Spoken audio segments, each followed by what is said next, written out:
ci weeru septembre 2023 ñu teew nii nag ci kanam sëriñ Abdou Latif Diène xalifa maam Cheikh Issa Diène mu gàmmoo fii ci dëkk bi ak mboolem buntu kër yi njabootu maam Cheikh Issa Diène ak mboolem seex yi bi nu xëyee nag sous-préfet ñëw na fi ànd ak maire bi ak délégation bu yaatu ñëw nañu fi siyaare si ko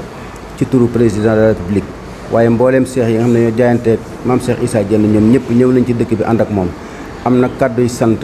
yu jóge ci moom jëm ci kilifa yi diine yi ak kilifay aada yi ak bokki taalibe yi ñu bokk déglu sëñ Abdou Latif Diène xalifa maam Cheikh Issa Diène te ñaan suñu borom yokk fanam ak wéram ba mu àggaleel ay mébétam ci liggéey bi muy liggéeyal maam Cheikh Issa Diène ci kër Cheikh Ahmadou Bamba. asalaamaaleykum wa rahmatullahi taala wa barakaatu. yéen mbokki taalibe yi yéen mbokki dëkkandoo yi yéen mbokki jullit yi noo ngi leen di nuyu fii ci Ndande ci bisu gàmmu Mawlid Nabi sallallahu alayhi wa sallam di tontu sous-préfet bi doon wax ak man di Abdou Lamine Badiane ma di ko tontu ci sama amuñu bopp di ko xamal ni moo koy gërëm di gërëm géej mi nga xam moom la fi taxawal président de la république ndax ginnaaw yéen noo bokk réew mi bokk nguur gi bokk yore bi bokk lépp ñun ñëpp benn la waaye nag taxawaay bi ngeen taxaw yi ñu ba doxee ci ñun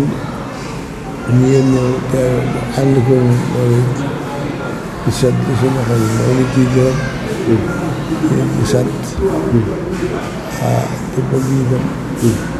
yéen loolu mooy yërëmal mbooloo mi ndax mbooloo mi rek la ab sëriñ am amul lu taal bi kon nag ñu ngeen yërëm bu baax di leen xamal ne xew pour ñu bàyyi dara ba nit ñoom ngeen yëkkati weer di dóor naa ko xamal li nga def di wax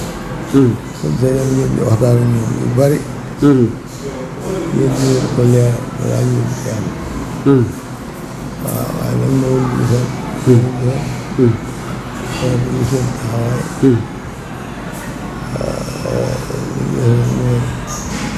ñu bokk góorgóorlu ci jaamu yàlla góorgóorlu ci liggéey te ñu dina la si borom may ay teram asalaamaaleykum wa rahmatullah tabarakallah kaddu yooyu mu bàyyi ko ci Serigne Abdou Latif jëm ci sous-préfet mi fi teew ak délégation bi mu àndaloon di kaddu yi sant yu bàyyi ko ci moom rek jëm ci njiitu réew mi jëm ci sénégalais yi waaye di kaddu yi soññee yu jëm ci mboolem taalibe yi nga xam ne dañoo jaayanteeg moom te aju fii ci biir kër Maam Cheikh Issa Diène ngeen àndoon ci ak rajo Touba Mbacké FM RTS 99.2 ak rajo Carrefour de Mbacké ak Baye Jagal TV ñoo ngi leen di sant di leen gërëm di leen ñaanal jàmm te di ko sàkku ci yéen salaamaaleykum wa rahmatullahi taala wa barakatuh.